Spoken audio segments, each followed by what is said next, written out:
Assalamualaikum warahmatullahi wabarakatuh.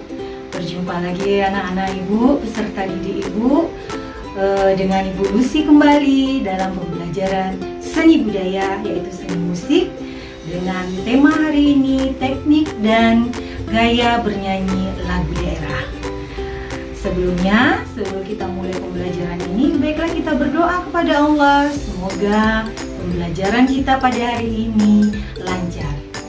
Baiklah anak-anak ibu, sebelum ibu mulai dengan pembelajaran ini, kalian harus tahu dulu tujuan pembelajaran kita pada hari ini. Yang pertama, peserta didik mampu memahami konsep dan gaya bernyanyi lagu daerah. Yang kedua, kamu bisa menyanyikan lagu-lagu daerah dengan gaya daerah masing-masing. Baiklah, kita mulai saja pembelajaran pada hari ini. Ada 3 yang akan Ibu Lucy sampaikan. Yang pertama, kedudukan dan fungsi musik lagu daerah. Yang kedua, teknik dan gaya bernyanyi lagu daerah. Dan yang ketiga, latihan bernyanyi lagu daerah secara unisono. Baiklah anak-anak ibu, untuk pertama ini kita tahu dulu apa pengertian dari bernyanyi. Bernyanyi adalah bermusik dengan menggunakan organ-organ tubuh manusia. Dengan bernyanyi, kita bisa mengekspresikan apapun yang akan kita ungkapkan dengan nada-nada dan syair-syair yang sangat indah.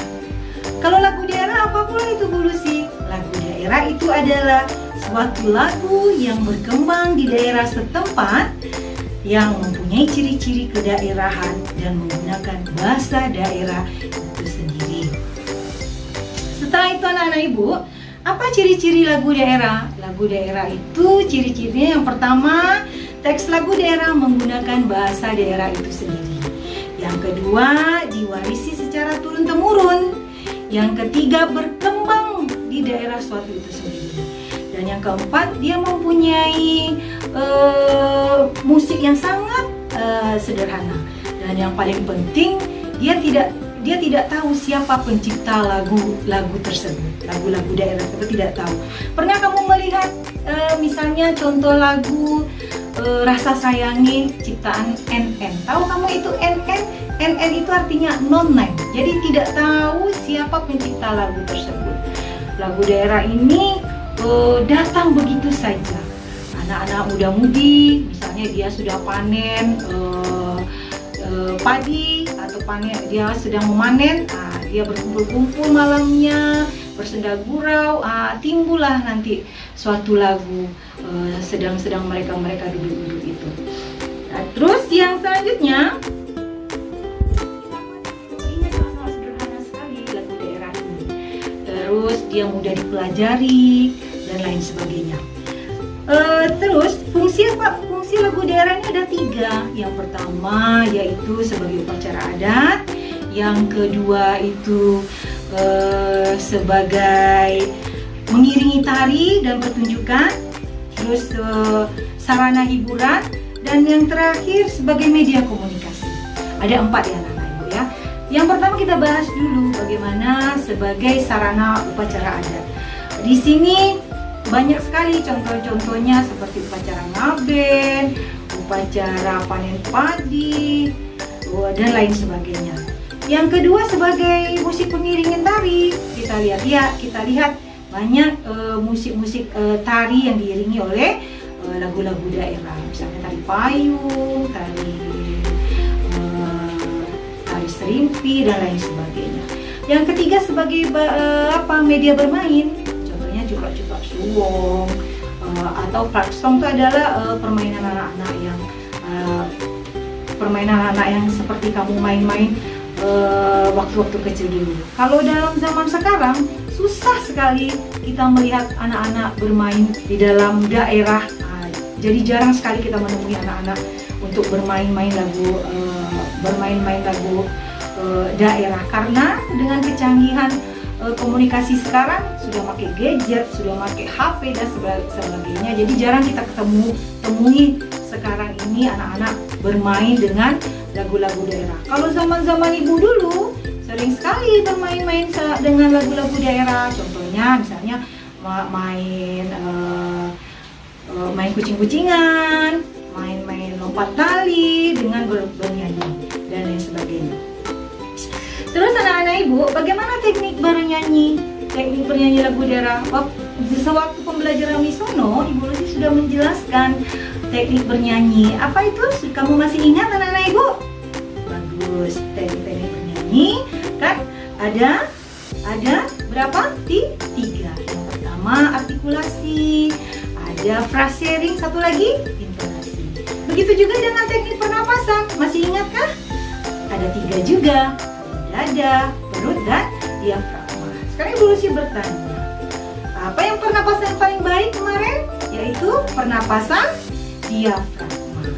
Bagaimana teknik bernyanyi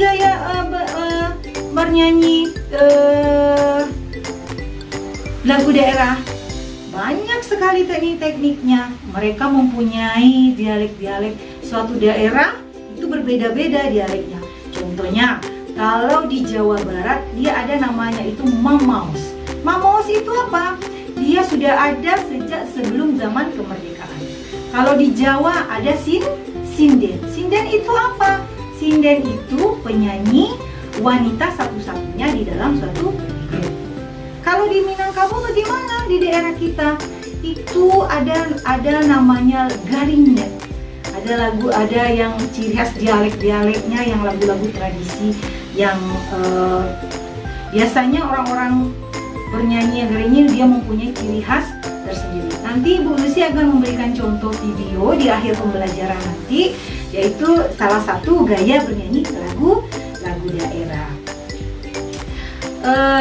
Terus di dalam lagu daerah ada karakteristik, ada 3 karakteristik bernyanyi dalam lagu daerah. Yang pertama itu ada gaya lokal, ada gaya individual, dan ada gaya periodikal. Sekarang Ibu Lucy bahas apa itu gaya lokal. Gaya lokal ini lagu yang sudah beredar, berkembang di daerah itu sendiri. Kalau gaya individual itu masyarakat meniru seseorang untuk menyanyikan gaya seseorang, idolanya. Itu gaya individual. Kalau periodikal apa? Dari masa ke masa. Misalnya masa ini berbeda dengan masa yang sebelumnya, berbeda semuanya. Kalau periodikal itu dari masa ke masa. Baiklah anak-anak, apa yang Ibu sampaikan pada hari ini bisa kamu cermati, bisa kamu pahami, dan bisa kamu mengaplikasikannya di dalam kehidupan sehari-hari. Dan jangan lupa terus kamu berlatih lagu daerah. Jangan sampai kamu meninggalkan ciri-ciri khas kita di dalam kehidupan kita masing-masing.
Anak-anak ibu tetap jaga kesehatan, stay at home di rumah, terus belajar, terus ikuti protokol kesehatan. Akhir kata, Ibu Lucy mengucapkan wabillahi taufiq wal hidayah. Assalamualaikum warahmatullahi wabarakatuh.